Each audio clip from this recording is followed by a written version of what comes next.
Friends, welcome to smart learner channel. मैं हूं H और आज हम सीखने वाले हैं इलेक्ट्रिसिटी में कुछ बेसिक टर्म्स के बारे में जो हमें जानने चाहिए। ये हमारे मेरी वीडियो का पार्ट 2 है। इसका पार्ट 1 जिसमें मैंने बताया था जनरेशन ऑफ इलेक्ट्रिसिटी के बारे में, वो पहले अपलोड हो चुकी है यूट्यूब पे। मैं उसका लिंक डिस्क्रिप्शन में दे दूंगा, आप वहां से जा कर के देख सकते हैं उस वीडियो। ठीक है, तो चलिए इस वीडियो को हम स्टार्ट करते हैं। इलेक्ट्रिक करंट, पहले इसके बारे में जानते हैं। इलेक्ट्रिक करंट का मतलब होता है, इलेक्ट्रिक करंट जो होता है, करंट का बेसिकली पहले यहाँ पे करंट का मतलब समझते हैं। करंट का मतलब होता है द फ्लो ऑफ एनीथिंग, चाहे अब वो फ्लो ऑफ इलेक्ट्रॉन हो, वाटर हो। अगर फ्लो ऑफ वाटर होगा तो water current, flow of milk होगा तो मिल्क करंट। तो इसी को हम तो flow of anything is called as current. और यहाँ पे इलेक्ट्रॉन के फ्लो को हम कहते हैं इलेक्ट्रिक करंट। ठीक है, तो इसी से हम एक डेफिनेशन बना सकते हैं इलेक्ट्रिक करंट की। So the rate of flow of electron in a current is known as electric current.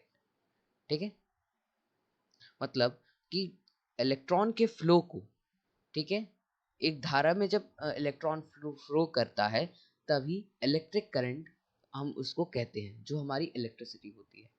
ठीक है, और इलेक्ट्रिक करंट जो है इसको या फिर हम आप डायरेक्टली कह सकते हैं, और यहाँ पे आप कह सकते हैं इलेक्ट्रिसिटी। मैं सही से लिख नहीं पा रहा हूँ, थोड़ा सा अभी मैनेज करना पड़ता है मुझे।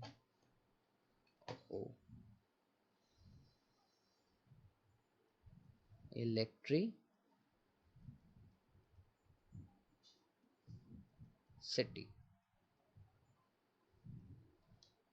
ओके। अब इलेक्ट्रिसिटी जो होती है वो मेजर की जा इलेक्ट्रिक करंट को मेजर किया जाता है एम्पियर में। ठीक है, अब इलेक्ट्रिक करंट जो होता है वो उसको एम्पियर में जब मेजर किया जाता है तो आप एक बात सोच सकते हैं, एक एम्पियर की जो बिजली होती है उसमें करीबन 1000 वोल्ट्स होते हैं। ठीक है, तो इसका मतलब इसके अंदर कितने ये मतलब इलेक्ट्रॉन फ्लो कर रहे होंगे। एक एम्पियर में फ्लो करते हैं हमारे 6.25 into 10 to the power 18 electrons flow करते हैं। बोलो, अब जब इतने इलेक्ट्रॉन्स फ्लो करते हैं पर सेकेंड में होगी, ठीक है ना, पर सेकेंड। यहाँ पे आपको शॉर्ट फॉर्म, इतना बड़ा नंबर है।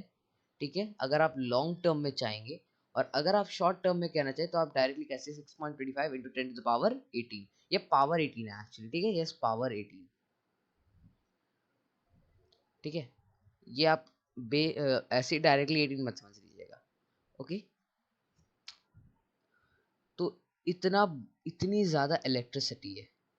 अब बताओ, कोई इतना झेल इतने सारे एक ही बार में करंट आ जाते हैं, और इतने सारे इलेक्ट्रॉन्स जब एक साथ किसी भी के अंदर, किसी भी बॉडी के अंदर घुसेंगे तो उसको एकदम काफी जोर का झटका तो लगेगा। इतने सारे इलेक्ट्रॉन्स हैं, है कि नहीं। तो चलिए आपको समझ में आ गया होगा कि इलेक्ट्रिक करंट क्या होता है। ठीक है, अब हम देखते हैं वोल्टेज क्या होता है। देखिए, अब इलेक्ट्रिक करंट है, अगर वो किसी भी चीज से पास कर रहा है।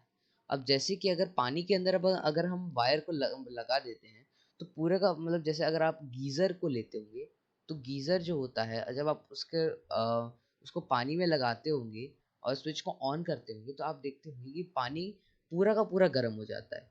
तो वो पूरा का पूरा गर्म क्यों होता है?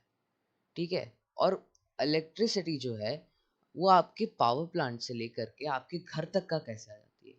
तो पावर प्लांट से घर तक आने में मतलब पीछे तक, और इलेक्ट्रॉन जो है ना वो खुद से कभी भी नहीं जाते, अपने आप फ्लो नहीं करते, उसको पीछे से कोई धकेलता है। तो ये पीछे से जो धकेलने वाली जो चीज होती है, जो इलेक्ट्रॉन को धकेलता है कि तुम आगे जाओ, उस चीज को हम कहते हैं वोल्टेज। इसीलिए जब जितना कम वोल्टेज होगा उतनी ही डिम होगी लाइट, और जितना ज़्यादा वोल्टेज होगा उतनी ही लाइट डिम होने का मतलब, डिम तो नहीं, लेकिन जो लाइट है, जो वोल्टेज जितना होगा ज़्यादा, उतना ही ज़्यादा ज़ोर से वो फ्लो करेगा। ठीक है, इलेक्ट्रॉन उतना ही ज़्यादा मूव करेगा फास्ट। 12 वोल्ट होगा तो धीरे चलेगा, 200 वोल्ट होगा तो सटाक से चलेगा बुलेट ट्रेन के स्पीड पे। ठीक है, एसआई यूनिट जो होता है वोल्टेज का, वो वोल्ट होता है। अब ये एसआई यूनिट क्या होता है? एसआई यूनिट मतलब स्टैंडर्ड इंटरनेशनल यूनिट। ये जो यूनिट्स होते हैं ये इंटरनेशनली एक्सेप्ट किए जाते हैं, ठीक है। और ये वोल्टेज जो होता है इसका एक फॉर्मूला भी होता है जिससे हम वोल्टेज को कैलकुलेट करते हैं, वो होता है I इंटू आर, जहाँ पे V का मतलब तो वोल्टेज है। यहाँ पे आपको ये फॉर्मूला दिख रहा होगा, मैं आपको मार्क करके बताता हूँ, ये वाला जो देख रहे हैं आप, जहाँ पे ये जो V है इसका मतलब होता है वोल्टेज, ठीक है। I आ रहा है तो इसका मतलब है करंट, और R जो है इसका मतलब है रेजिस्टेंस। अब ये रेजिस्टेंस क्या होता है इसको भी हम देख लेते हैं भैया नेक्स्ट में। ये जो यहाँ पे पिक्चर आप देख रहे हैं ये रेजिस्टेंस के, ये जो आप दो देख रहे हैं ये है रेजिस्टेंस के क्या सिंबल, ठीक है, रेजिस्टेंस के सिंबल है। और ये इलेक्ट्रिक जो पूरा का पूरा होता है किसी भी चीज़ में, किसी भी डिवाइस में, ये रेजिस्टेंस का काम करता है। ये जो आप डिवाइस ऑब्जेक्ट देख रहे होंगे, आप कभी भी चार्जर को खोलेंगे या फिर किसी भी चीज़ को देखेंगे तो उसके अंदर ये रेजिस्टेंस होता है। अब ये रेजिस्टेंस क्या करता है, इसका काम होता है इलेक्ट्रॉन के फ्लो को रोकना, कम करना, ठीक है। अब जैसे वोल्टेज जो है वो पीछे से धकेलता रहता है कि हाँ मेरे को इलेक्ट्रॉन को आगे ले जाना है। अब पीछे से यहाँ से रेजिस्टेंस रोक के रखता है कि हम इसको आगे नहीं जाने देंगे, ठीक है। और कभी कदार ये रेजिस्टेंस की वजह से क्या होता है कि कई सारे इलेक्ट्रिसिटी से होने वाली दुर्घटना बच जाती है। आपके घर में अगर ये रेजिस्टेंस नहीं लगाया जाए तो अगर आपके किसी भी डिवाइस में, तो क्या होगा कि कई सारे इलेक्ट्रॉन एक बार में आ जाएंगे, और काफ़ी ज़्यादा इलेक्ट्रॉन आने की वजह से क्या होगा कि वो डिवाइस जो होता है आपका वो ब्लास्ट कर जाएगा। ठीक है, इसीलिए रेजिस्टेंस बहुत इंपॉर्टेंट चीज़ होता है, ठीक है। और ऐसा यूनिट जो होता है रेजिस्टेंस का वो होता है ओम। ये यहाँ पे मैंने इसका साइन भी दे दिया है ओम का, ठीक है। नहीं तो अगर आप इसका ओम नहीं, एक नाम और होता है, ठीक है, वो होता है ओमेगा। इसको ओम के साथ साथ ओमेगा भी कहते हैं, दोनों ही नाम सही है, जो भी आप नाम लिखें दोनों परफेक्ट है। और फॉर्मूला जो होता है रेजिस्टेंस का उसको भी होता है कैलकुलेट हम कर सकते हैं, वो होता है R is equal to V divided by I। अब यहाँ पे सब कुछ सेम ही है, बस खाली V का मतलब है पोटेंशियल डिफरेंस, ठीक है। पोटेंशियल डिफरेंस के बारे में भी हम जानेंगे कि पोटेंशियल डिफरेंस आखिर होता क्या है। जहाँ अभी ये जो फॉर्मूला है इसमें R का मतलब होता है रेजिस्टेंस, V का मतलब होता है पोटेंशियल डिफरेंस, और I का मतलब होता है करंट। और ये पोटेंशियल डिफरेंस जो है इसके बारे में जानने की तरह से कोई ज़्यादा ज़रूरत है नहीं, आप सीधा समझ लीजिए पोटेंशियल डिफरेंस का मतलब वोल्टेज ही होता है एक तरीके से, ठीक है। अब ये जो होता है वोल्टेज और रेजिस्टेंस, ये दोनों के बीच में क्या चलता रहता है, फाइट चलता रहता है, इन दोनों के बीच लड़ाई रहता है कि हाँ वोल्टेज बोलता है कि हम इलेक्ट्रॉन को आगे धकेलेंगे, रेजिस्टेंस बोलता है कि हम आगे नहीं जाएंगे। तो अब बोलो भाई, अब फाइट तो होता है भाई कई तरीके का होता है, जिसमें या तो कोई हाथ मुक्का का होता है या तो गाली गलौज का होता है ना, तो अब फिर कुछ भी होता है जिसका या तो कोई लाठी लेकर के पीटना चालू कर देता है या ना कुछ, किसी भी टाइप का फाइट होता है, लेकिन कभी फाइट होता है तो इसमें क्या होता है प्रॉफिट तीसरे को आता है। जो दो लोग लड़ते हैं तो उसमें से फायदा तीसरे को आता है। तो अब क्या है, वोल्टेज को ये जब इलेक्ट्रिसिटी को हम टंगस्टन से पास करते हैं, ठीक है ना, टंगस्टन लिख देते हैं, टंगस्टन, टंगस्टन से जब इसको पास करते हैं तो टंगस्टन क्या होता है, लाल चमकने लगता है, ठीक है। तो अब क्या करते हैं, वोल्टेज और इसको क्या करते हैं, टंगस्टन को बल्ब के फिलामेंट में लगा देते हैं, जिससे कि क्या होता है वोल्टेज और रेजिस्टेंस जब इन दोनों के बीच की लड़ाई होती है तो इलेक्ट्रॉन बीच में क्या होता है जब फ्लो करता है तो वो क्या होता है कि ये लाल हो जाता है, चमकने लग जाता है, तो इससे क्या होता है बल्ब बना दिया, इसी को बल्ब लगा दिया। तो तीसरा फायदा किसको हुआ इसमें, तीसरे को, तो ये हो गया ह्यूमन को फायदा हो गया। ह्यूमन को फायदा हुआ कि नहीं, कि लाइट में लगा दिया टंगस्टन को बल्ब के फिलामेंट में, और वहां से जब इलेक्ट्रिसिटी को पास किया तो रेजिस्टेंस रोक रहा है, वोल्टेज अपना बोल रहा है कि हम आगे लेके जाएंगे, दोनों के बीच में हो रही है लड़ाई, इलेक्ट्रॉन बेचारा अपना घूमे जा रहा है, उसका तो मर्जी है भाई वो जहाँ घूमे, वोल्टेज धक्का मारेगा रेजिस्टेंस रोकेगा, ये तीसरा बंद है। तो इसी में फायदा हो जाता है, इंसान अपना फायदा उठा लेता है। इसके बाद एक नाइक्रोम जो होता है, नाइक्रोम, इसके थ्रू जब पास किया जाता है इलेक्ट्रिसिटी को, तो ये क्या होता है, एकदम हीट देने लगता है और चमकने लग जाता है। ठीक है, लाल चमकेगा, एकदम गुस्सा आ जाता है इसको। ठीक है, तो अब क्या होता है, इंसान इसमें भी लगा दिया दिमाग, और इसको नाइक्रोम को किस में यूज किया जाता है, हमारे हीटर में। अब इसमें क्या होता है, जैसे ही नाइक्रोम को हीटर में लगाया, इलेक्ट्रिसिटी पास होती है, तो नहीं, नाइक्रोम क्या होता है, गुस्सा हो जाता है, और ये क्या करता है, हीट को जनरेट करता है और लाइट को जनरेट करता है। ठीक है, तो इसलिए हीटर में इसका इस्तेमाल करके फिर से फायदा किसको आया, ह्यूमन को ही आया फायदा। ठीक है, अब पंखा है, गर्मी में तो पंखे का सब इस्तेमाल करते हैं। तो अब क्या है, पंखे में जब क्या होता है, कॉपर के थ्रू जब पास किया जाता है इलेक्ट्रिसिटी को, तो इसमें क्या होता है कि कॉपर जो है, इसके थ्रू जब पास करते हैं तो इलेक्ट्रॉन जो होता है वो गोल गोल घूमना चालू कर देता है। ठीक है, तो अब क्या करते हैं, अब कॉपर को क्या किया जाता है, पंखा जो होता है उसके कॉइल में सेट कर दिया जाता है कि अब क्या करता है, अब इलेक्ट्रॉन तो गोल गोल घूम, हम अब इलेक्ट्रॉन, ये वोल्टेज रेजिस्टेंस सब एक साथ गोल गोल घूमेगा, तो अब गोल गोल घूमने के चक्कर में पंखे में लगा दिया, पंखा भी गोल गोल घूमेगा, इसलिए अब भाई फिर से इसमें भी हम लोग ले लेते हैं मजा। और इसको किस में यूज किया जाता है, हमारे कॉपर को, कॉपर कॉइल को, सॉरी कॉपर कॉइल, ठीक है, कॉपर कॉइल, कॉपर कॉइल को किस में यूज किया जाता है, तो हमारे फैन में इस्तेमाल कर लिया जाता है। इसलिए कभी कदार बोला जाता है कि लड़ाई कम करनी चाहिए, जिससे तीसरे को फायदा थोड़ा कम। ठीक है, अब देखते हैं वायर के बारे में। अब देखिए, अब ये थोड़ी ना है कि आजकल ऑनलाइन कनेक्टिविटी आ गई है, तो कनेक्टिविटी के चक्कर में हम इलेक्ट्रिसिटी को भी फ्लो करा देंगे, तो इसके लिए तो मुश्किल है। तो इसके लिए क्या किया जाता है, इलेक्ट्रिसिटी को फ्लो कराने के लिए वायर का इस्तेमाल किया जाता है। ठीक है, अब वायर जो होता है वो क्या होता है, तीन टाइप का होता है। पहला होता है फेज वायर, इसको लाइव वायर कहते हैं या तो जिंदा वायर कह सकते हैं, जिसके अंदर इलेक्ट्रॉन फ्लो हो रहा होता है। और दूसरा जो वायर होता है वो होता है न्यूट्रल वायर, जिसका ये काले रंग का वायर होता है, जो कि इलेक्ट्रिसिटी को वापस लेके आता है। ठीक है, तीसरा होता है अर्थ वायर। एक एक करके इन तीनों का भी हम चीज बारे में जानेंगे। ठीक है, और यहाँ जो है, ये अब इनके कलर के बारे में आते हैं। पहले के ज़माने में, पुराने ज़माने में क्या हुआ करता था कि लाल कलर यूज किया जाता था, रेड कलर को लाइव वायर के लिए, ब्लैक को न्यूट्रल वायर के लिए, ग्रीन को अर्थ वायर के लिए। ठीक है, लेकिन अभी क्या हो गया है, इंटरनेशनली इसको ओल्ड कन्वेंशन को चेंज करके एक नया कन्वेंशन लाया गया है, जिसमें क्या किया गया है कि कलर ब्राउन रखा गया है लाइव वायर के लिए, ब्लैक रखा गया है न्यूट्रल वायर के लिए, ग्रीन और येलो।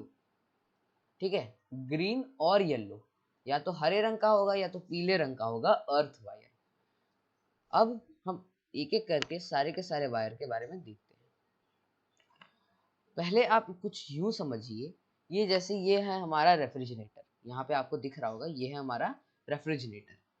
यहाँ पे आया पहले हमारा लाइव वायर। अब ये लाइव वायर जो होता है, इसके अंदर क्या होता है, फ्लो चलते रहता है करंट का, ये इलेक्ट्रिसिटी को ले जाता है फ्रिज के अंदर। ठीक है, और इससे फ्रिज चलने लगता है। अब इलेक्ट्रिसिटी गया तो खाली हम, जैसे आप देखिए, खाली तो आप सांस नहीं लेते हैं, साथ साथ छोड़ते भी हैं। ठीक है, तो अब क्या है, अब खाली सांस लेते नहीं रह सकते हैं ना, हाँ, क्योंकि एहसास लेते रहेंगे तो भी मर जाएंगे, तो उसको छोड़ना तो है ही सांस को। तो वैसे ही इलेक्ट्रॉन के फ्लो को भी हमें यहाँ से छोड़ना पड़ता है, तो इसी को कनेक्ट कर दिया जाता है न्यूट्रल वायर से लाइव वायर को। इसमें क्या होता है, रेफ्रिजरेटर जितना इलेक्ट्रॉन को यूज किया उसके बाद निकाल देता है बाकी बाकी के इलेक्ट्रॉन्स को। अभी क्या होता है कि कभी कदार में क्या हो जाता है कि लाइव वायर यहाँ पे क्या होता है कि किसी जगह पे हल्का सा कट लग जाता है, ठीक है, हल्का सा कट लग जाता है चीजों किसी भी वायर में। तो क्या किया जाता है, अब इससे क्या होता है कि अगर अब जब वायर कटा है तो इसमें क्या होता है कि अगर अब आप अगर रेफ्रिजरेटर को छुइएगा तो आपको क्या होगा, करंट मारेगा, ठीक है। और अभी क्या होता है कि आप सोच रहे होंगे कि जब लाइव ऐसा है तो फिर जब हम घर तक का इलेक्ट्रिसिटी को लाते हैं तो वो उसमें वाला जो वायर यूज किया जाता है वो होता है लाइव वायर, ठीक है। तो लाइव वायर के ऊपर जब कोई चिड़िया बैठती है तो चिड़िया के बैठते ही उसको झटका क्यों नहीं लगता, ठीक है, उसको झटका क्यों नहीं लगता, तो उसको झटका इसीलिए नहीं लगता है क्योंकि वो पूरा का पूरा सर्किट कंप्लीट नहीं कर रहा है। अगर आप खाली न्यूट्रल वायर को पकड़िएगा तो उससे आपको झटका नहीं लगेगा, खाली लाइव वायर को पकड़िएगा तो उसको उससे झटका नहीं लगेगा। आपको क्या जरूरत है, न्यूट्रल वायर का होना जरूरी है, ठीक है। ये इसका होना बहुत जरूरी है। अगर न्यूट्रल वायर नहीं है, सर्किट कंप्लीट नहीं हुआ तो फिर अगर आपको करंट नहीं मारेगा, और अगर सर्किट कंप्लीट हो गया तो आपको करंट मार देगा, ठीक है। बस बात यही है। इसीलिए क्या होता है, कभी कदाल क्या होता है, कुछ कुछ पंछी क्या होता है, उसका पीछे का पंख काफी लंबा होता है जिससे वो न्यूट्रल वायर को भी टच कर जाता है, और न्यूट्रल वायर को टच करने की वजह से वो मर जाता है, उसको भी झटका लग जाता है। अब क्या होता है कि जब यहाँ पे हम देख रहे थे कि जब यहाँ से हल्का सा कट जाता है तो मिस्त्री को जब आप बुलाते होंगे तो वो क्या करता है, अपना चप्पल उतार करके उसके ऊपर खड़ा हो जाता है और बोलता है कि हमको छुइएगा मत। तो वो इसीलिए बोलता है क्योंकि उसको पता है कि वो जिस वायर को ठीक कर रहा होगा कि वो होगा लाइव वायर, ठीक है। अब वो जब उस वायर को ठीक कर रहा है और अगर आप उसको, वो चप्पल उतार के जब उसके ऊपर खड़ा हो जाता है तो क्या होता है कि चप्पल के थ्रू क्या होता है, वो रबर का बना होता है, रबर के थ्रू है ना इलेक्ट्रिसिटी नीचे नहीं जा पाता, तो इसको न्यूट्रल मिल ही नहीं रहा है, तो झटका कैसे मारेगा, सिर्फ खाली लाइव वायर ने इसका मतलब टच किया। तो अब अगर वो अगर आप उसको छू देंगे तो क्या होगा, उसको एक न्यूट्रल वायर, न्यूट्रल जो है एक फेज, फेज को क्या मिल जाएगा, एक वायर, एक जरिया मिल जाएगा जाने का, निकलने का। तो क्या होगा कि आपको जब आप उसको छुइएगा तो क्या होगा, आपको भी झटका मारेगा और उसको भी झटका मार देगा। इसलिए वो बोलता है कि नहीं टच करना हमको, ठीक है। और अब यहाँ पे जो आप अर्थ वायर के बारे में बता रहे थे कि अर्थ वायर जो है जब यहाँ पे टूटा रहता है तो यह क्या करता है, इसको ठीक कर देता है, और अगर नहीं नहीं किया गया तो नहीं तो आपको झटका मारेगा। तो अब क्या करता है कि ये है ना, अब झटका ना मारे इसके लिए क्या किया जाता है, इसको अर्थ वायर से कनेक्ट कर दिया जाता है अप्लायंस को, और ये क्या करता है, अर्थ वायर सीधा इसको जमीन में ले जाता है इलेक्ट्रिसिटी को। अब देखिए इससे क्या हुआ, कहीं से भी कटे फटेगा तो अर्थ वायर इसको क्या करेगा, तुरंत ही नीचे ले जाएगा धरती में, ठीक है। तो इससे क्या होगा, अगर आप अब छुइएगा रेफ्रिजरेटर को या किसी भी अपने चीज को, डिवाइस को छुइएगा या किसी भी चीज को, सामान को छुइएगा जो इलेक्ट्रिसिटी से चलता हो, तो वो अब आपको करंट नहीं मारेगा, ठीक है। अब हम आगे देखते हैं स्विच में। स्विच में कैसे होता है लाइव वायर और इन सब का अरेंजमेंट। तो अर्थ वायर जो होता है ये काफी मोटा होता है, ये वाला जो आप सॉकेट देख रहे हैं ये बड़ा सा गोल वाला, इसमें क्या होता है, इसी में होता है हमारा अर्थ वायर,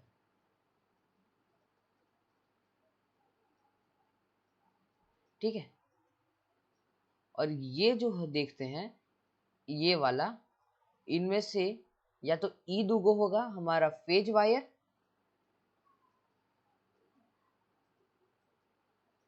नहीं तो ई दुगो होगा फेज वायर,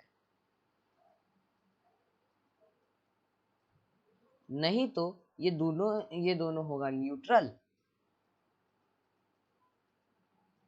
नहीं तो फिर ये होगा, अगर ये नहीं हुआ तो ये हो जाएगा फिर न्यूट्रल। तो ऐसे ही क्या होता है, इन सबको अरेंज किया जाता है ऐसे, ठीक है। मेन जो काम होता है वो होता है आपके दो, इधर ये दो होल्स का, ये नीचे के दो होल्स का, ये ऊपर वाला जो होल होता है ये अर्थ वायर से जुड़ा होता है, जिससे कि घर में जो है कोई चीज को ज्यादा ब्लास्ट ब्लास्ट नहीं करते हैं, बस इसी बात का ध्यान रखा जाता है, इसी चीज का, ठीक है।